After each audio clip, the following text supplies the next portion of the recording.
Namaskar to all of you. Again, I am coming back to my channel, Asit Government Rule Guru. Today, I will discuss MCQ 2 related to the general service rules.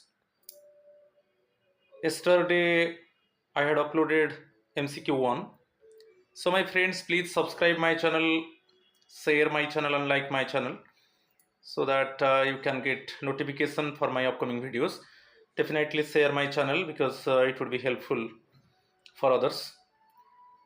Those who want to collect information about the government rules. So my friends, please subscribe my channel, like my channel and share my channel. You see my WhatsApp number 8327782034. If you need PDF, then contact with me. You contact with my WhatsApp number.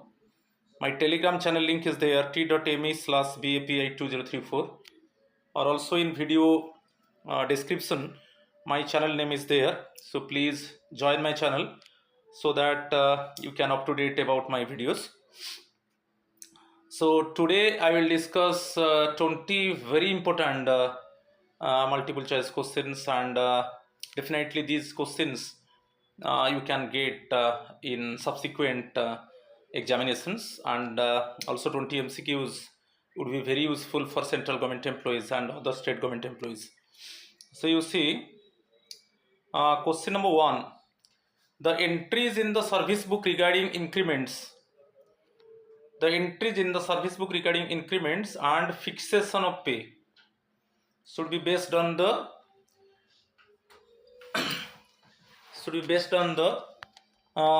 so it is already given, just you erase it. Okay, should be based on the it is given two statements: increment certificates, pay fixation statements. Which of the above is or are correct one? So question number 1, just some portion I erase out. Again, just I read the question. The entries in the service book regarding increments and fixation of pay should be based on the two options given: increment certificates, pay fixation statements. So both are useful. Okay, related to the increment certificate required, and the fixation of pay fixation statements also required. Okay, which of the above statements is or are correct one? So both the statements are correct one. Answer is bit C, both 1 and 2. Okay, जब increment entry होता है ना service book में, increment certificate चाहिए, और जब fixation पे होता है तो पे फिक्सेशन का स्टेटमेंट्स चाहिए. वो पे फिक्सेशन का स्टेटमेंट्स चाहिए जो जब वो सर्विस बुक में एंट्री होगा. तो दोनों बहुत इंपॉर्टेंट है, इसको याद रखिए. चलेंगे क्वेश्चन नंबर 2 को. ये दिया है the declaration of home town for purpose of leave travel concession. Declaration of hometown for purpose of leave travel concession, duly accepted by the competent authority, should be pasted in the service book. It is mentioned in which rule of LTC? तो आप जानते हो कि home town हम declare करते हैं. जो home town हम डिक्लेयर करेंगे वो सर्विस बुक में वो मेंशन होगा. तो हम जानते हैं कि एक 4 ईयर ब्लॉक पीरियड उसको स्प्लिट कर देते हैं, 2+2 ईयर्स. सो एक 2 ईयर पीरियड में हम होम टाउन जाएंगे, तो और एक 2 ईयर पीरियड में हमको ऑल इंडिया जाना है. तो बहुत इंपॉर्टेंट है.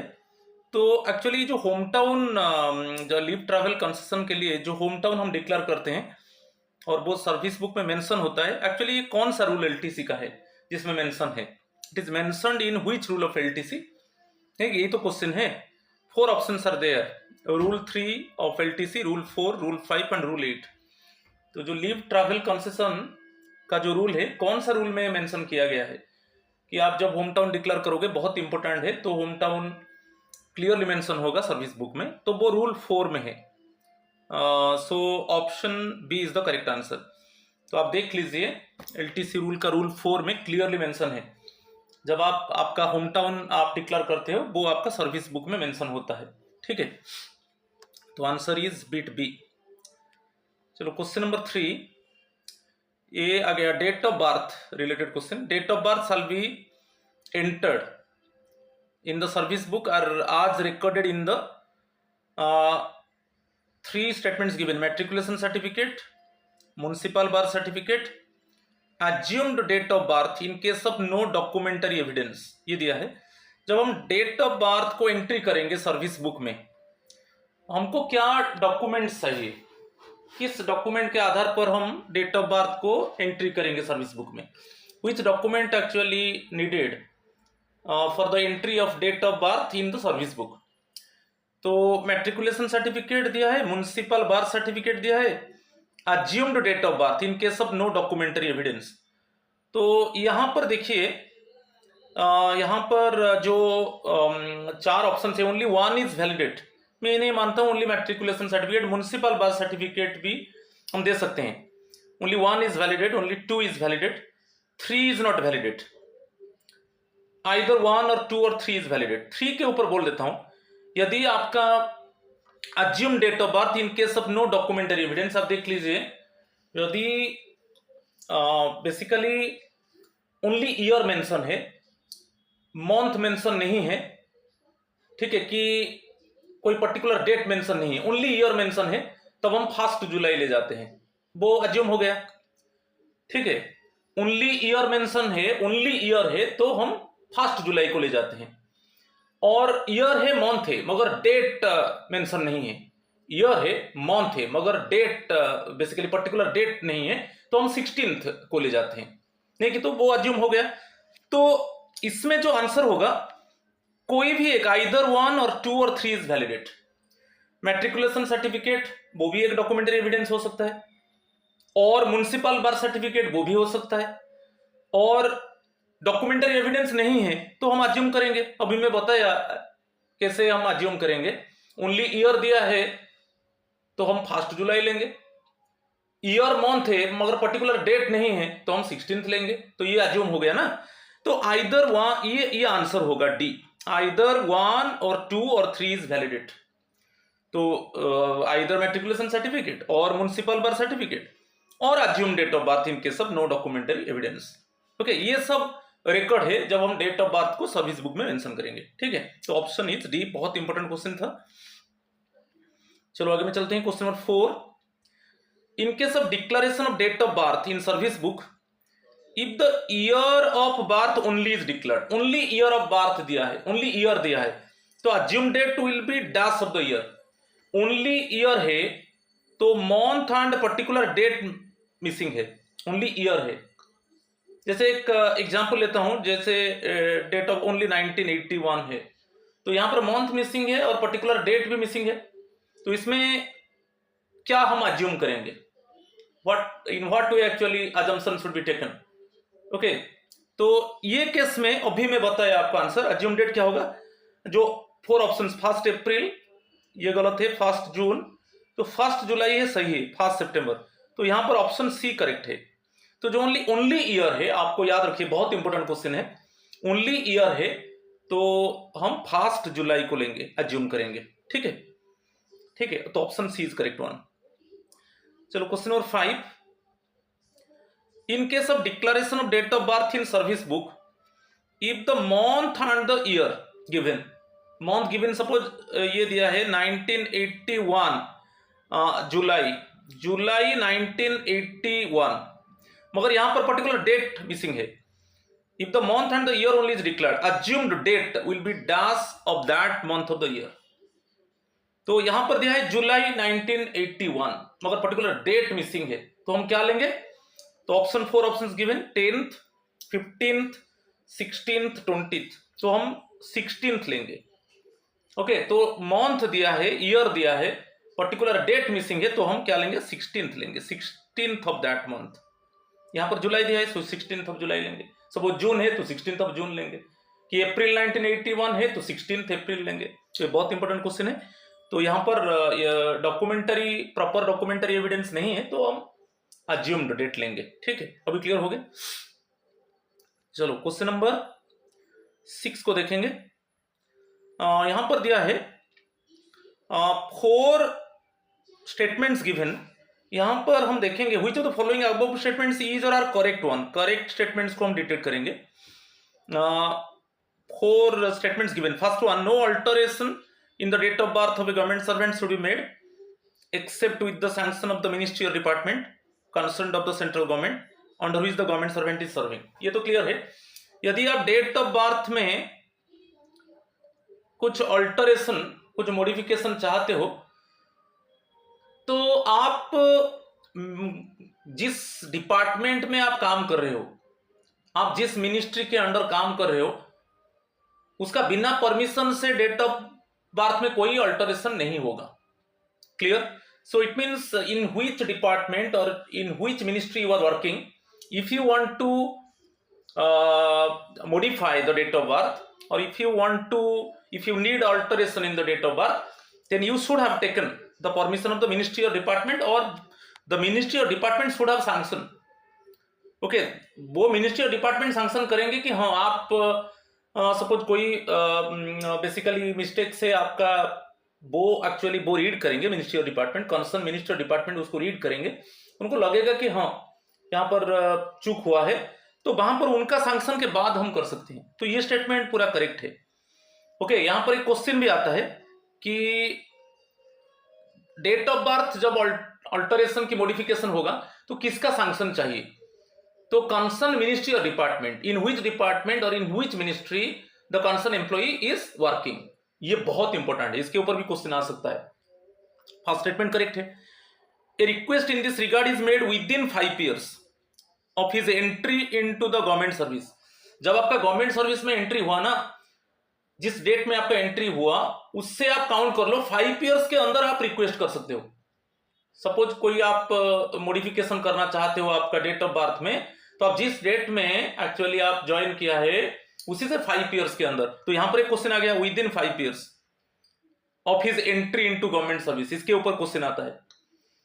समझ में आ रहा है कि नहीं? इसके ऊपर एक क्वेश्चन आ सकता है। तो basically just to remember, basically in which date the particular government servant actually joined the job, from this date just you count 5 years। So within 5 years actually the government concern government servant make request for the alteration in the date of birth. ठीक है, ये within 5 years आपको remember करना है, तो मैं underline कर दिया, इसके ऊपर क्वेश्चन आ सकता है। ये भी स्टेटमेंट करेक्ट है। It is clearly establish that a genuine bonafide mistake का जॉब कार्ड। जब आप परमिशन तो लेना है आपका कंसर्न मिनिस्ट्री और डिपार्टमेंट, तो आपका कंसर्न मिनिस्ट्री और डिपार्टमेंट उसको रीड करेगा, आप जो रिक्वेस्ट किया है क्या वो रिक्वेस्ट सही है, वो देखेंगे कि हाँ कुछ बोनाफाइड मिस्टेक है उसमें, तब वो सैंक्शन करेगा, कंसर्न मिनिस्ट्री और डिपार्टमेंट सैंक्शन करेगा और आप उसमें चेंज कर सकते हो। ओके, तो यहाँ ये भी स्टेटमेंट बहुत इंपॉर्टेंट स्टेटमेंट है। It is clearly establish genuine bonafide mistake, genuine mistake हुआ है तो वो फील करता है मिनिस्ट्री और कंसर्न मिनिस्ट्री और डिपार्टमेंट, तब आप उनका सैंक्शन से, so after the sanction of the ministry और department you can modify, right? ये भी स्टेटमेंट करेक्ट है। The date of birth so altered, fourth statement आप देखिए, the date of birth so altered would not make him ineligible to appear in any school और university और UPSC examination in which he had appeared. यदि आप जो आपका date of birth है उसी से आप एग्जाम ऑलरेडी दे चुके हो, already you have given examination in any school, university और यूनियन पब्लिक सर्विस कमीशन का कोई एग्जाम है, already you have given the examination, तो उसमें आप इनएलिजिबल नहीं होंगे। सपोज आपका कोई बोनाफाइड मिस्टेक था और डेट ऑफ बर्थ में कुछ अल्टरेशन हुआ, कुछ मॉडिफिकेशन हुआ, तो इसके ऊपर कोई असर नहीं पड़ेगा कि वो चेंज हो गया और आप एग्जाम दे चुके हो, यूपीएससी का एग्जाम दे चुके हो कि यूनिवर्सिटी का एग्जाम दे चुके हो और कोई स्कूल का एग्जाम दे चुके हो और उसमें वो प्रभाव पड़ेगा कि आप इनएलिजिबल हो जाएंगे, ये नहीं होगा। समझ में आ गया? नेक्स्ट वन, और for entry into government service, for entry into government service also on the date on which he first appeared at such examination. तो ये भी है, कभी कभी हमारा एंट्री जो होता है कि एक मिनिमम एक एज होता है, पर्टिकुलर एज के बाद आप गवर्नमेंट जॉब दे सकते हो। तो आप एग्जाम दे दिया है और उसके बाद डेट ऑफ बर्थ कुछ मॉडिफिकेशन होता है, ये प्रभाव नहीं होगा, ये प्रभाव नहीं पड़ेगा। और on the date on which he entered government service, इसके ऊपर भी प्रभाव नहीं पड़ेगा, आप इनएलिजिबल नहीं होंगे। तो ये बहुत चारों स्टेटमेंट करेक्ट है और चारों स्टेटमेंट के ऊपर घुमा घुमा कर क्वेश्चन आता है। एक है हमको मिनिस्ट्री और डिपार्टमेंट का परमिशन चाहिए, मिनिस्ट्री और department basically read the request properly. If request is genuine one, then ministry or department has given permission or has sanction, okay, for alteration of date of birth. और एक है आप जिस date में join किया है, government service में entry किया है, उससे 5 years के अंदर आपको रिक्वेस्ट करना है। 5 ईयर्स क्रॉस हो जाएगा तो आप रिक्वेस्ट नहीं कर सकता है। सपोज ऑलरेडी आपका जो गवर्नमेंट जॉब है वो 5 ईयर्स सरपास हो चुका है, ओके। अब और आपका जो जेन्युइन है, जो रिक्वेस्ट है जेन्युइन है कि डेट ऑफ बर्थ में कुछ मॉडिफिकेशन होना चाहिए, मगर ये नहीं होगा क्योंकि 5 ईयर्स क्रॉस हो चुका है। आप ऑलरेडी 5 ईयर्स जॉब कंप्लीट कर चुके हो, गवर्नमेंट जॉब कंप्लीट कर चुके हो।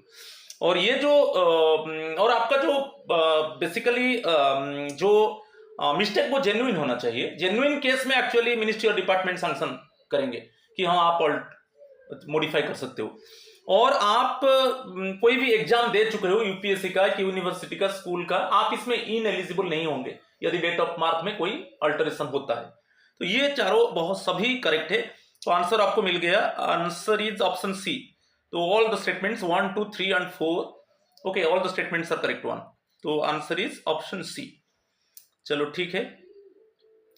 Question number 7, no alteration in the date of birth of a government servant should be made except with the sanction of the dash in which government servant is serving.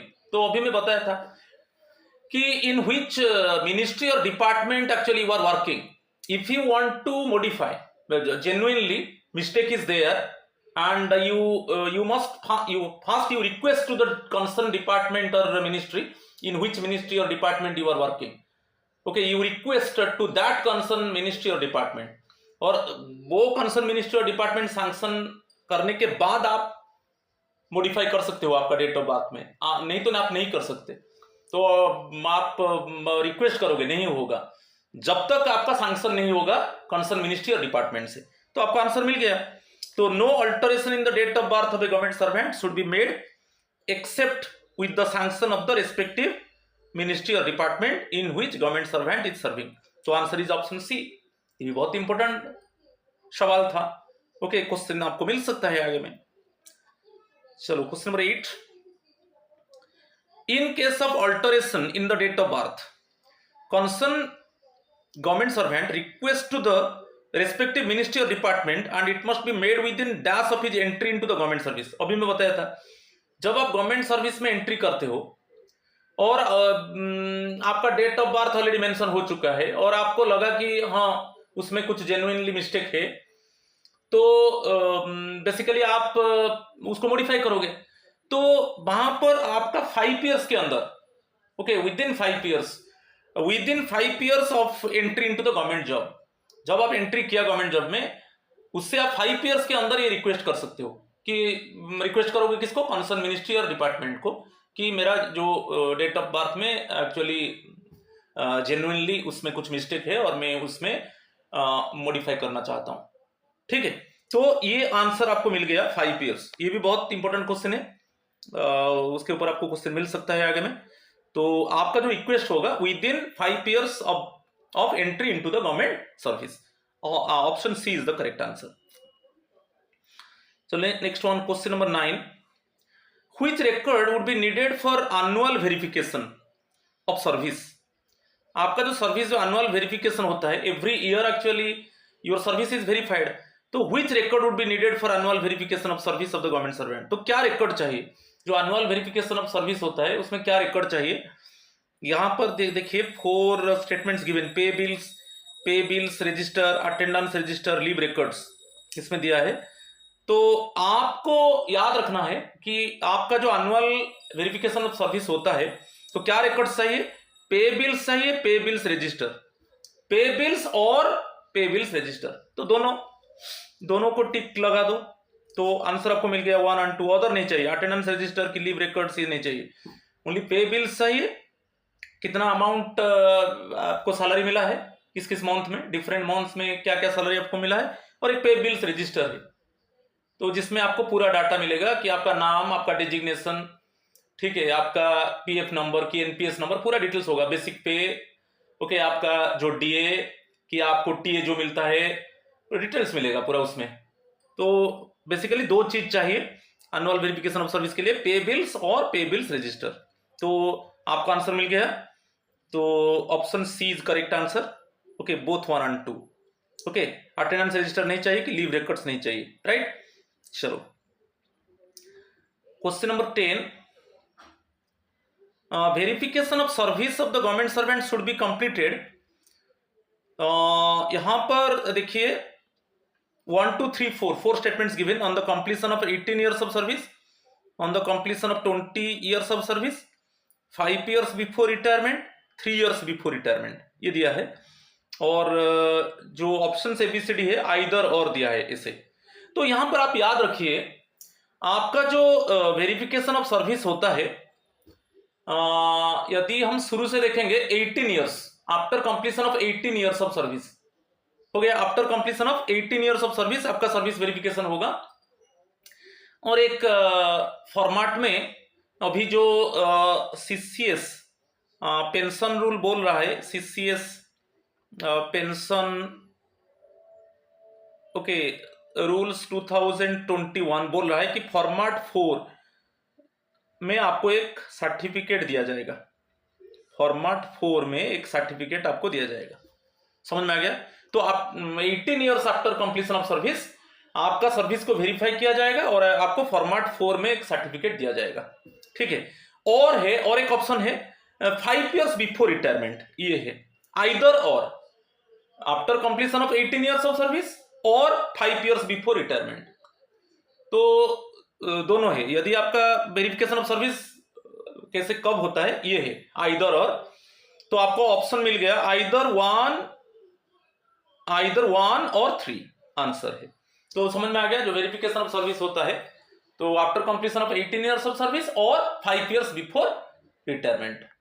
और बाकी जो होगा, suppose 5 years before retirement आपका service verify हो गया, इसमें थोड़ा clarify कर देता हूं। और जो बाकी जो सर्विस है रिटायरमेंट के टाइम में जब पेंशन पेपर सबमिट होगा, तो पेंशन पेपर जो सबमिट होगा पे एंड अकाउंट्स ऑफिसर को, उसके पहले आपका जो बाकी जो है सर्विस था बिफोर रिटायरमेंट, उसको वेरीफाई कर दिया जाएगा। मगर रूल है कि आपका 18 years ऑफ सर्विस कंप्लीट होता है तो आपका वेरिफिकेशन होता है सर्विस, वहां पर एक सर्टिफिकेट आपको इशू होगा फॉर्मेट 4 में, और वैसा ही 5 years before retirement okay verification of service होगा और आपको सर्टिफिकेट दिया जाएगा। और बाकी जो है, बाकी जो पोर्शन बच गया वो वेरीफाई नहीं हुआ है, तो जब पेंशन पेपर सबमिट होगा उसके पहले वो वेरीफाई हो जाना चाहिए। ठीक है। तो यहां पर आइदर 1 और 3 बहुत इंपॉर्टेंट क्वेश्चन है, बहुत बार क्वेश्चन आया है और इसको आप रिमेंबर कीजिए। ठीक है। चलो question number 11, in which CCS pension rules 2021 periodic verification of qualifying service is mentioned. Periodic verification, अभी जो बताया periodic verification of qualifying service is mentioned, तो उसमें आप देख लीजिए CCS पेंशन रूल्स रूल 30 देख लीजिए, CCS पेंशन रूल्स का रूल 30 देख लीजिए, वहां पर qualifying periodic verification of qualifying service is mention, qualifying service जो पीरियोडिक वेरिफिकेशन होता है वहां पर दिया है। ठीक है। तो रूल 30 है। तो क्वालिफाइंग सर्विस में क्या क्या इंक्लूड होगा, क्या क्या इंक्लूड नहीं होगा, तो वो क्लियरली मेंशन है। आप रूल 30 देखिए। ठीक है। इसमें पीरियोडिक वेरिफिकेशन दिया है, जैसे मैं बताया after completion of 18 years of service और 5 years बिफोर रिटायरमेंट वेरिफिकेशन होगा और सर्टिफिकेट इशू होगा। सर्टिफिकेट कैसे इशू होगा ना, CCS पेंशन रूल्स 2021 में फॉर्मेट 4 में इशू होगा, इसी में। ठीक है। सर्टिफिकेट एक इशू होगा, आपको दिया जाएगा कि कितना सर्विस, कितना आपका क्वालिफाइंग सर्विस है। ठीक है। सॉरी, क्वालिफाइंग सर्विस के ऊपर बता देता हूं, वो हाफ ईयरली कैलकुलेट होता है। हाफ ईयरली, जैसे मैं क्वालिफाइंग सर्विस के ऊपर एक एग्जांपल दे देता हूं। सपोज आपका सर्विस हो गया 19 years 8 months टोटल हो गया, तो जैसे क्वालिफाइंग सर्विस है हाफ ईयरली कैलकुलेट होता है। जो क्वालिफाइंग सर्विस है वो हाफ ईयरली कैलकुलेट होता है, हाफ ईयरली कैलकुलेट होता है। ओके, हाफ ईयरली कैलकुलेट होगा। तो 19 years तो हो गया, 19 years हम हाफ ईयरली देखेंगे तो 38 हाफ ईयर्स हो गया, नहीं कि 38 हाफ ईयर्स हो गया। और प्लस जो 8 months है, 8 months को कैसे लेंगे, 6 months है तो प्लस 1 हाफ ईयर हो गया। मगर यहां पर जो बाकी बच गया 2 months हम नहीं लेंगे, क्योंकि वो फ्रैक्शन में बता रहा है जब 3 months और मोर एक हाफ ईयर होगा, 3 months और मोर एक हाफ ईयर होगा। तो यहां पर जो हाफ ईयर होगा 39 हाफ ईयर्स होगा। तो आपका जो क्वालिफाइंग सर्विस होगा 39 हाफ ईयर्स होगा। समझ में आया कि नहीं? तो ये है कि, और एक एग्जांपल देता हूं क्वालिफाइंग सर्विस के ऊपर। जैसे आपका सर्विस सपोज 19 years 10 months है, तो आपका क्वालिफाइंग सर्विस कितना होगा? तो मैं बताया क्वालिफाइंग सर्विस जो है हम हाफ ईयरली कैलकुलेट करते हैं, हाफ ईयरली कैलकुलेट करते हैं। तो 19 years बेसिकली कितना हो गया, 38 हाफ ईयर्स हो गया। और 10 मंथ्स क्या हुआ, 6 मंथ में इसको कर दीजिए, दो स्प्लिट कर दीजिए, 6 मंथ प्लस 4 मंथ, सो 6 मंथ 1 हाफ ईयर हो गया, 1 हाफ ईयर हो गया। और जो 4 मंथ जो फ्रैक्शन में बताया, 4 मंथ्स क्या है, यदि 3 months and more 1 half year होगा। यहां पर 4 मंथ्स है तो 1 हाफ ईयर होगा, क्योंकि मैं अभी बताया था कि 3 months and more 1 half year होगा। मगर 3 मंथ से कम होगा हम उसको सिंपली लेफ्ट ओवर कर देंगे, छोड़ देंगे। तो यहां पर कितना हाफ ईयर हो गया, 40 हाफ ईयर हो गया। 19 ईयर्स 10 मंथ्स जो जॉब है, 40 हाफ ईयर्स आपका क्वालिफाइंग सर्विस होगा। समझ में आ गया। तो वैसे ही क्वालिफाइंग सर्विस में कुछ इंक्लूड होता है, कुछ इंक्लूड नहीं होता है। जैसे डाइज डाउन है, आप अनऑथराइज लीव ले लिया, अनऑथराइज लीव ले लिया और बेसिकली उसको कंडोन नहीं किया गया, तो वहां पर सर्विस इंटरप्ट हो गया ना, वो क्वालिफाइंग सर्विस में इंक्लूड नहीं होगा। समझ में आ रहा है। और सपोज आपको ज्वाइनिंग टाइम मिला, ज्वाइनिंग टाइम 10 डेज मिला, आप 13 days over stay of joining time, तो ज्वाइनिंग टाइम वो क्रॉस हो गया और आपका जो सर्विस बुक में कोई लीव ड्यू नहीं है, तो 3-4 दिन की 5 दिन आप ज्यादा ले लिए और उसको कोई लीव में उसको एडजस्ट नहीं किया गया, तो वो जो डेज होगा वो क्वालिफाइंग सर्विस में इंक्लूड नहीं होगा। कि आप लीव ले लिया मगर आप, it means over stay of leave, आप लीव 10 डेज लिया मगर आप 15 डेज रह गए और कोई एडजस्ट नहीं है, लीव को एडजस्ट करने के लिए और नहीं है, तो वो जो 5 डेज एक्स्ट्रा हो गया वो भी क्वालिफाइंग सर्विस में इंक्लूड नहीं होगा। कि जैसे आप ईओएल ले लिए without medical certificate, extraordinary leave आप ले लिए without medical certificate. Without medical certificate आप ले सकते हो जब आप साइंटिफिक स्टडी, टेक्निकल स्टडी के लिए जाते हो, तो वहां पर मेडिकल सर्टिफिकेट जरूरत नहीं है। मगर अदर केस में ईओएल में जाते हो तो मेडिकल सर्टिफिकेट चाहिए, और विदाउट मेडिकल सर्टिफिकेट में आप जितना दिन एक्स्ट्राऑर्डिनरी लीव लिया वो क्वालिफाइंग सर्विस में इंक्लूड नहीं होगा। तो ये थोड़ा कुछ इंफॉर्मेशन मैं आपको बता दिया। तो क्वालिफाइंग सर्विस के ऊपर जो पीरियोडिक वेरिफिकेशन होता है, जैसे 18 completion of service after 18 years और 5 ईयर्स बिफोर रिटायरमेंट, तो ये बेसिकली रूल 30 में है, अभी जो सीसीएस पेंशन रूल्स 2021 आया है। तो ये बहुत इंपॉर्टेंट चीज था, थोड़ा क्लैरिफाई में किया क्वालिफाइंग सर्विस के ऊपर। चलो क्वेश्चन नंबर 12 देखेंगे। The head of office is in consultation with the dash issue a certificate regarding qualifying service to the concerned government servant after completion of 18 years of service or 5 years before retirement। तो head of the office किसके साथ consult करेगा, कि आपको किसके साथ consult करके certificate issue करेगा, किसके ऊपर सर्टिफिकेट इशू करेगा ना, आपका जो सर्विस, एक्चुअली जो क्वालिफाइंग सर्विस को बेसिकली देखा गया after completion of 18 years service और 5 इयर्स बिफोर रिटायरमेंट, जो पीरियोडिक वेरिफिकेशन के ऊपर अभी मैं बताया।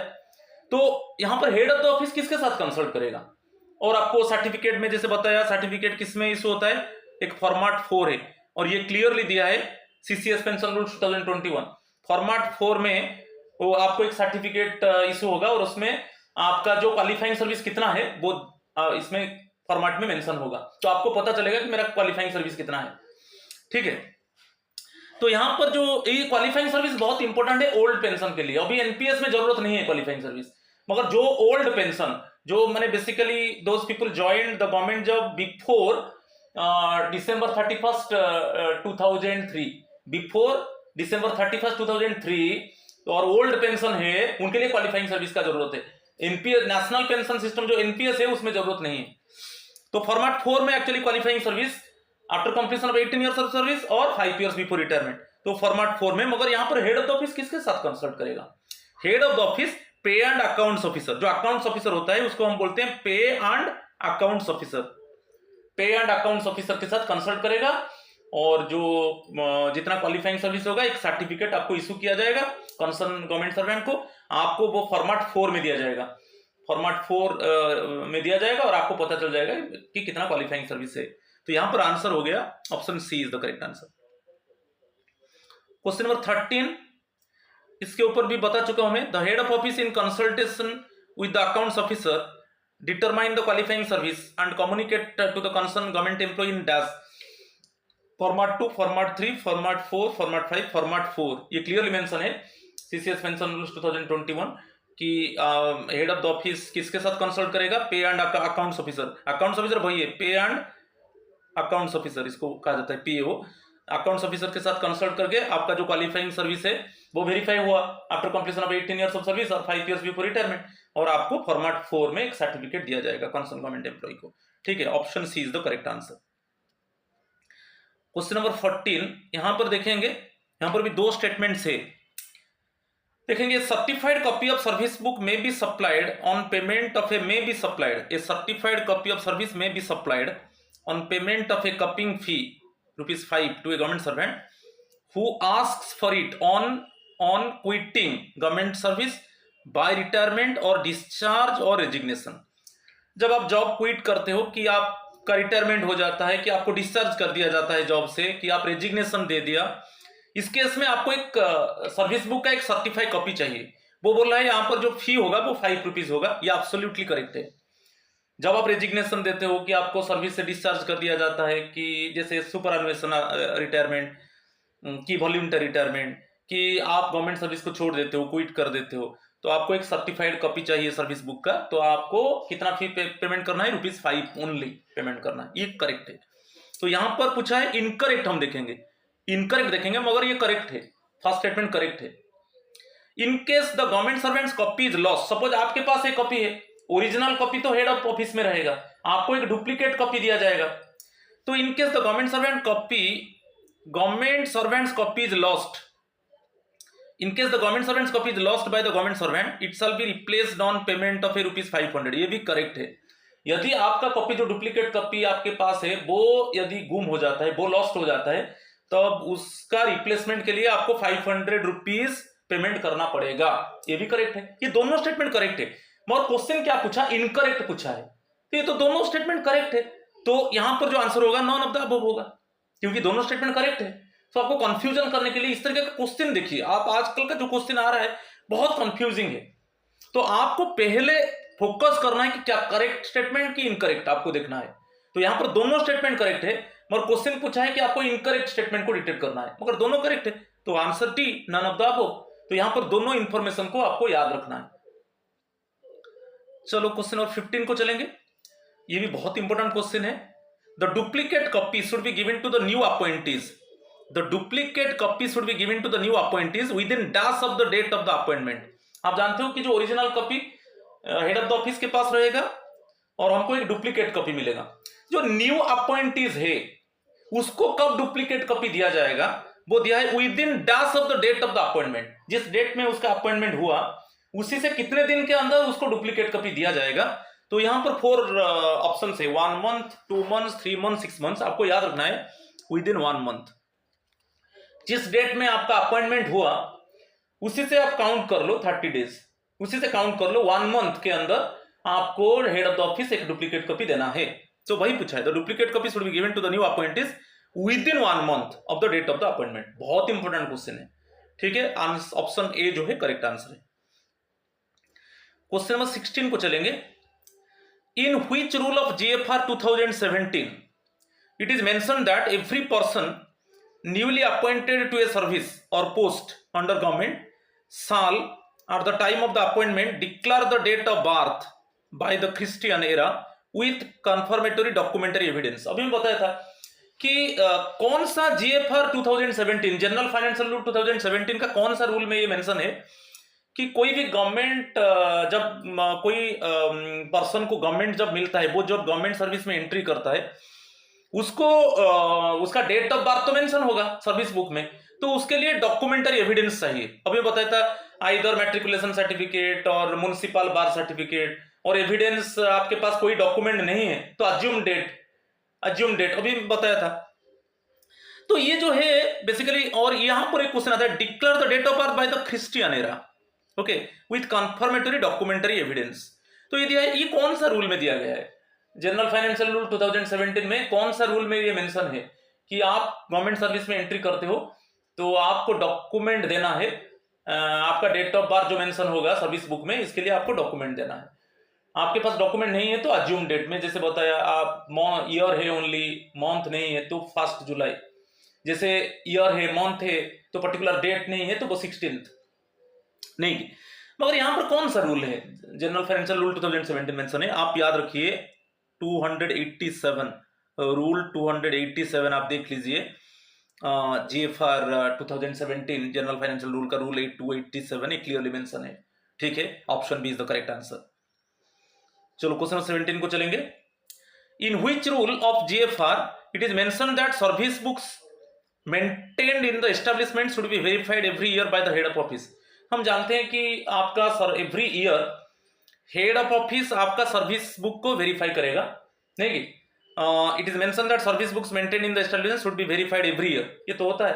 तो आप ये जो ये तो क्लियरली मेंशन है कि वेरिफिकेशन होगा सर्विस बुक एवरी ईयर। तो मैं प्रीवियस बेसिकली वीडियो में आपको बताया था कि आप देख लीजिए सप्लीमेंटरी रूल 202, उसमें क्लियरली मेंशन है एवरी ईयर आपका it means head of the office आपका सर्विस बुक को वेरीफाई करेगा और आपको देखने के लिए दे देगा। ठीक है, और आप उसमें सिग्नेचर करोगे। आपके पास तो डुप्लीकेट है, डुप्लीकेट कॉपी है तो आपको मंथ ऑफ जनवरी में you must hand over the duplicate copy to the head of the office. जिस डेट में दोगे उसका 30 डेज के अंदर हेड ऑफ द ऑफिस उसको अप टू डेट करके डुप्लीकेट कॉपी को रिटर्न कर देगा।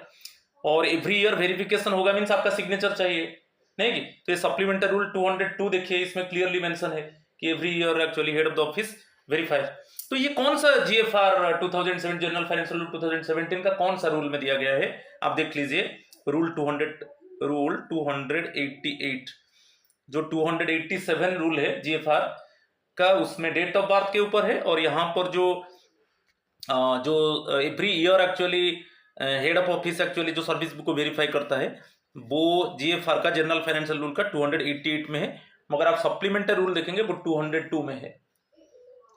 ठीक है, चलो क्वेश्चन नंबर 18 को चलेंगे। यहां पर दिया है कि GPF account number of the concern employee to be entered on the dash by means of a rubber stamp as soon as the official is admitted to GPF general provident fund.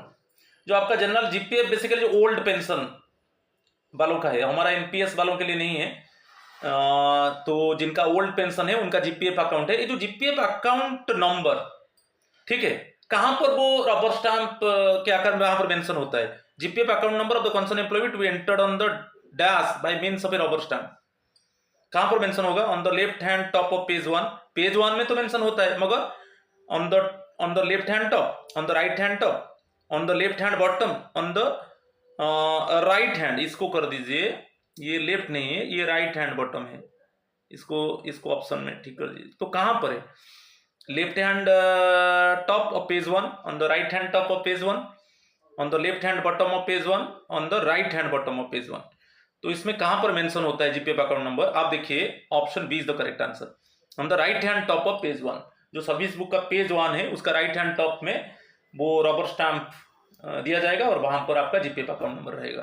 ठीक है, बहुत important question है, option B is the correct answer. चलो question number 19 देखेंगे। Dash must not unless the head of the department so directs be entered in a service book. Head of the department का direction चाहिए, ऐसा क्या है जो head of the department का direction चाहिए वो सर्विस बुक में एंट्री होने के लिए? बिना हेड ऑफ द डिपार्टमेंट का डायरेक्शन से वो सर्विस बुक में मेंशन नहीं होगा। तो इसके ऊपर मैं कल डिस्कस किया था प्रीवियस फर्स्ट पार्ट में, जो जनरल सर्विस रूल के ऊपर था। Personal certificates of character, personal certificates of career, personal certificates of getting awards, personal certificates of create new initiatives. ये क्या क्या है? इसमें हम जानते हैं पर्सनल सर्टिफिकेट्स हमारा याद है। जब पर्सनल सर्टिफिकेट्स होता है तो वहां पर हेड ऑफ द डिपार्टमेंट का डायरेक्शन के हिसाब से वो सर्विस बुक में इंक्लूड होगा कि नहीं होगा, वो हेड ऑफ द डिपार्टमेंट ही डायरेक्शन दे सकते हैं। Without basically permission of the head of the department any personal certificate should not mention in the service book. मगर ये किसके ऊपर है? Character, career, getting awards, create new initiatives, ये कंफ्यूजन हो जाते हैं। एग्जाम में हमको मालूम है पर्सनल सर्टिफिकेट, मगर क्या वो कैरेक्टर के ऊपर है कि कैरियर के ऊपर है कि गेटिंग अवार्ड्स के ऊपर है कि क्रिएट न्यू इनिशिएटिव्स के ऊपर है? नहीं, कि कंफ्यूजन होता है। तो आप यहां पर option A is the correct answer. Personal certificates of character, personal certificates of character, मगर हेड ऑफ द डिपार्टमेंट का परमिशन चाहिए। यदि हेड ऑफ द डिपार्टमेंट हमको डायरेक्शन देते हैं तब वो personal certificate related to character is mention in the service book. समझ में आ गया? तो option A is the correct answer. आज का लास्ट क्वेश्चन देखेंगे। All service books should be dash for easy reference and to avoid problems in case of loss of service books. Easy reference के लिए फायदेमंद होगा, और कभी कभी लॉस होता है। लॉस ऑफ सर्विस बुक्स में कोई इफेक्ट नहीं होगा, there is no effect due to the loss of service books और इजी रेफरेंस। तो इसमें क्या है, all service books should be dash for easy reference and to avoid problems in case of loss of service books, preserved, catalogued, archived, digitised. तो यहां पर जो option होगा डिजिटाइज्ड। यदि हम सभी सर्विस बुक को डिजिटाइज कर देंगे तो यदि सर्विस बुक लॉस होता है तो कोई प्रॉब्लम नहीं, क्योंकि डिजिटाइजेशन है, कंप्यूटर में है, नहीं कि कंप्यूटर में उपलब्ध है, और इजी रेफरेंस है। इजी रेफरेंस नंबर हम दे देंगे तो कौन सा एम्प्लॉय का क्या ये रेफरेंस नंबर हम देखकर हम चेक कर सकते हैं। कोई जरूरत नहीं है, सर्विस बुक का जरूरत नहीं है। तो ये है digitised. Option D is the correct answer. तो ये 20 क्वेश्चन आज था। फिर आप थर्ड पार्ट को वेट कीजिए, बहुत इंटरेस्टिंग क्वेश्चंस आएगा, कॉमन क्वेश्चंस। कभी कभी हम निगलेक्ट कर देते हैं, कभी कभी हम ओवर कॉन्फिडेंस हो जाते हैं, हाँ इस तरह क्वेश्चन आएगा तो हम कर लेंगे, मगर कैसा क्वेश्चन आता है देखिए, बहुत इंपॉर्टेंट क्वेश्चन 20 क्वेश्चंस था। आप वेट कीजिए थर्ड पार्ट के लिए, जनरल सर्विस रूल्स। आज इतना ही है। थैंक यू एंड नमस्कार टू ऑल ऑफ यू।